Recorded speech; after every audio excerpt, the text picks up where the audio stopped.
Fiddin rahimani wa rahimakumullahu jami'an. Kematian bukanlah persoalan yang mudah. Kematian tidak hanya sekedar kita lenyap dari kehidupan dunia ini dan selesai. Tidak sekedar itu. Kematian tidak hanya sekedar berpisah antara jiwa kita dengan raga kita. Tetapi kematian memiliki sekarat. Kematian memiliki sekarat. Orang yang mati akan mengalami sekarat. Sekarat atau sakarat dalam bahasa Arab itu berasal dari kata sakaro. Sakaro artinya kondisi di mana seseorang tidak sadar. Kenapa orang yang mati kemudian dikatakan akan mengalami sekarat? Itu karena pengaruh rasa sakit yang dirasakannya. Inilah yang disebut dengan sakaratul maut.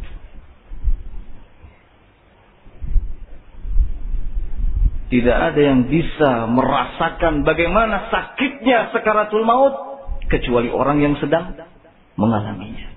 Tak ada seorang pun di antara kita yang bisa menggambarkannya bahwa sakaratul maut seperti ini, seperti itu. Tidak bisa.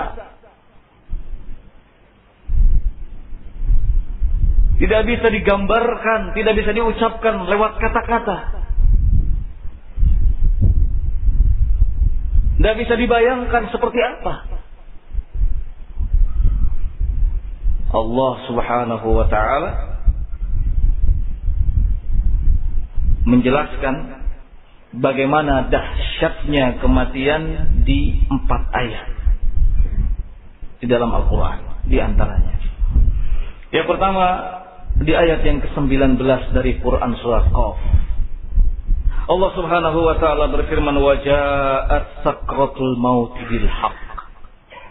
Dan sungguh telah datang sakaratul maut itu dengan sebenar-benarnya. Ini yang pertama. Kemudian yang kedua di surat Al-An'am ayat yang ke-93 Allah Subhanahu wa taala berfirman, walau tara idzal zalimuna fi ghamaratil maut. Tidakkah kalian perhatikan bagaimana orang-orang yang zalim itu mereka menghadapi tekanan-tekanan sakaratul maut? Tentu akan berbeda kondisinya antara orang-orang yang baik, orang-orang yang beriman dengan orang-orang kafir, musyrik, zalim, akan berbeda. Orang-orang kafir, munafik, musyrikin, zalim. Demikian juga zalimin, orang-orang yang zalim, mereka akan menghadapi tekanan-tekanan sakaratul maut yang sangat dahsyat. Allah Subhanahu wa ta'ala mengingatkan kita agar semua itu kita jadikan sebagai ibrah. Yang ketiga di surat Al-Waqiah ayat yang ke-83 Allah Subhanahu wa ta'ala berfirman, falaula idza balaghatil hulqum. Falaula idza balaghatil hulqum. Mengapa tidak ada yang mampu mencegah ketika nyawa itu sudah sampai di tenggorokan? Nyawa sampai di tenggorokan. Kalau kita perhatikan orang yang akan meninggal dunia, ikhwan fillah rahimakumullah, yang paling pertama terasa dingin dari anggota tubuhnya adalah bagian kaki. Kemudian terus ke atas, terus ke atas, terus ke atas, terus ke atas, sampai nyawa itu berada di kerongkongan. Ketika keluar nyawa itu dari jasad, maka akan diikuti oleh pandangan mata. Allah Subhanahu wa ta'ala menyatakan, mengapa tidak ada yang mampu menahan, mampu mencegah ketika ruh itu akan keluar dari jasad saat sampai di tenggorokan. Tidak ada siapapun yang bisa mencegah datangnya kematian. Belum ada sampai saat ini dokter spesialis anti kematian. Tidak ada.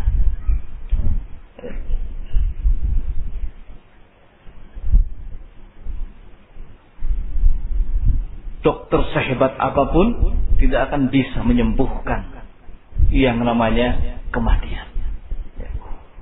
Bahkan dokter itu sendiri akan mati. Tabibun yudawi wa tabibun maridu. Dokter mengobati, tetapi suatu saat dokter juga sakit.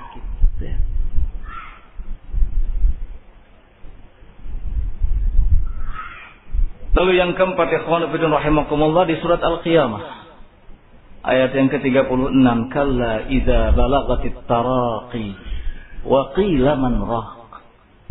Sekali-kali tidak. Idza balagatit taraqi, ketika ruh itu sudah sampai di tenggorokan. Wa qila man raq, dikatakan kepadanya siapa yang mampu mengobati. Wal tafatis saqu bis-saq, betis yang satu bertautan dengan betis yang lainnya. Ini gambaran-gambaran sakaratul maut. Allah Subhanahu wa taala menyebutkan bagaimana dahsyatnya. Semua kita akan mengalaminya. Mengalami kematian dan akan mengalami yang namanya sakaratul maut. Bahkan Nabi kita Muhammad sallallahu alaihi wa ala alihi wasallam pun melewati yang namanya sakaratul maut. Sebagaimana dijelaskan dalam hadis riwayat Bukhari dari Aisyah radhiyallahu taala anha, beliau mengatakan bahwa Rasulullah sallallahu alaihi wasallam ketika itu di sisinya ada sebuah bejana. Ada sebuah bejana, sebuah kaleng yang berisi air. Kemudian beliau sallallahu alaihi wasallam memasukkan kedua tangannya ke dalam air tersebut, lalu mengangkatnya, lalu mengusap wajahnya, lalu berkata, la ilaha illallah, inna lil mauti sakarat. Tidak ada ilah yang berhak untuk diibadahi kecuali Allah. Sesungguhnya kematian itu memiliki sekarat. Kemudian setelah itu beliau sallallahu alaihi wa ala alihi wasallam mengangkat tangannya dan berkata, fir rafiqil a'la, bersama kekasih yang tertinggi. Ini detik-detik meninggalnya Nabi sallallahu alaihi wa ala alihi wasallam. Jangan dikira Aisyah radhiyallahu taala anha tidak tegang menyaksikannya. Jangan dikira para sahabat lain yang ikut hadir di sana tidak tegang menyaksikannya. Padahal yang meninggal ini adalah manusia yang mulia, makhluk yang mulia, Nabi sallallahu alaihi wa ala alihi wasallam. Semua yang hadir di sisi beliau merasakan ketegangan yang sangat, melihat gelagat Nabi sallallahu alaihi wasallam ketika akan dijemput oleh kematian. Dalam riwayat lain Aisyah radhiyallahu taala anha, beliau mengatakan Rasulullah sallallahu alaihi wa ala alihi wasallam meninggal dunia di pangkuan. Aisyah betul-betul menyaksikan sejak awal bagaimana proses Nabi sallallahu alaihi wa ala alihi wasallam dijemput oleh Allah Subhanahu wa taala. Sehingga Aisyah radhiyallahu taala anha mengatakan, aku tidak benci ketika melihat ada seseorang sedang mengalami sakaratul maut setelah aku melihat Rasul sallallahu alaihi wa ala alihi wasallam mengalaminya.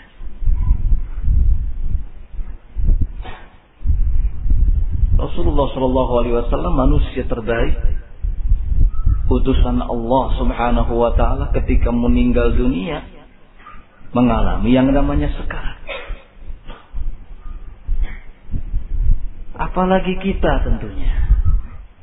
Kita semua akan melewatinya. Melewati yang namanya sakaratul maut. Sekali lagi tidak ada yang bisa menggambarkannya. Kematian itu lebih ngeri, lebih sakit dari hanya sekedar ditebas oleh pedang. Kematian itu lebih sakit daripada hanya sekedar digergaji. Antum tahu gergaji? Luar biasa. Ada yang pernah menggergaji jarinya sendiri? Insya Allah tidak ada. Karena baru melihat bentuk gergajinya saja sudah ngeri seperti itu. Dan bagaimana kalau kemudian gergaji itu dipakai untuk memotong sebagian daripada anggota tubuh kita? Itu tidak seberapa jika dibandingkan dengan sakitnya sakaratul maut. Sakaratul maut itu lebih sakit dibandingkan dengan digunting salah satu anggota badan kita. Lebih sakit dari itu. Lebih sakit daripada anggota badan kita disayat-sayat oleh pisau. Lebih sakit dari itu. Tetapi sekali lagi tak ada seorang pun yang bisa menggambarkan seperti apa hakikat daripada sakaratul maut. Oleh karena itu, ikhwan fillah rahimakumullah, ini sebagai bentuk nasihat bagi kita dan semua orang yang tertidur. Segeralah bangun. Bagi semua orang yang lalai, segeralah sadar. Segera sadar sebelum kematian menghujam. Sebelum kematian datang menerjang. Sebelum seluruh anggota tubuh kita ini membujur kaku. Segera sadar. Yang tidur, bangun. Yang lalai, sadar. Kematian sedang mengintai kita. Jangan sampai lupa.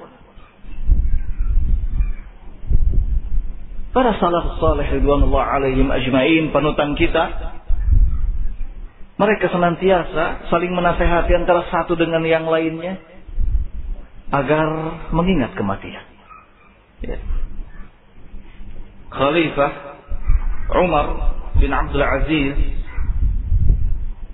beliau bahkan secara resmi menulis sebuah surat ditujukan kepada sahabat-sahabatnya. Dalam isi suratnya itu adalah wasiat. Wasiat, nasihat agar mereka mengingat kematian. Sebagian dari teks surat tersebut adalah beliau mengatakan, fa inni usikum bi taqwallah al-azim. Aku wasiatkan kepada kalian agar bertakwa kepada Allah yang Maha Agung. Wal muraqabatilah, dan aku wasiatkan kepada kalian agar senantiasa memiliki rasa muraqabah, merasa diawasi oleh Allah Subhanahu wa taala, dan agar kalian senantiasa menjadikan takwa wal wara' zadan, takwa dan wara' sebagai bekal. Fa innakum fi darin amma qaribin tanqalibu bi ahliha, karena sesungguhnya kalian berada di suatu negeri yang tidak lama lagi penduduknya akan pindah. Allah ibadallah, udhkuru al-maut alladzi la budda min. Kemudian kata Umar bin Abdul Aziz, maka ibadallah, ingatlah kematian alladzi la budda minhu, yang menjadi sebuah kepastian. Wasma'u qaulallahi ta'ala, dengarkan oleh kalian firman Allah Subhanahu wa ta'ala, kullu nafsin dha'iqatul maut, setiap jiwa pasti akan menjumpai kematian.